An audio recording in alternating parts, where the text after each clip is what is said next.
Hey guys! Welcome back to Mama Quatan's channel.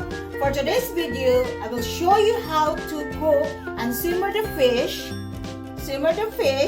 with vinegar and spices. We used to call it in our dialect Inon-unan. But we can also call this as Paksiw na Isda. But before anything else, please don't forget to like, share, comment below, and subscribe to Mama Quatan's channel. So, are you excited? Let's go!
Okay guys, andito na yung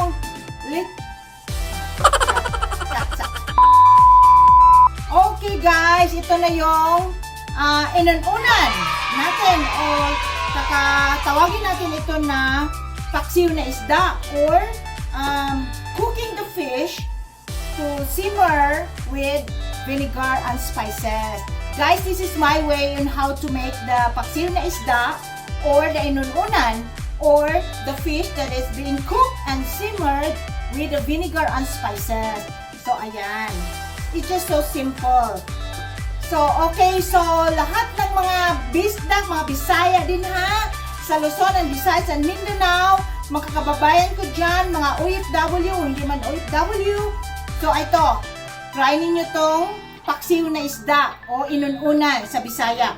So, kaway-kaway dyan sa mga Bisaya sa ating inon-unan. Okay, guys, that's all for this video, guys. Please don't forget to like, share, comment below, and subscribe to Mama Quata's channel. Bye for now. God bless you all. I love you guys.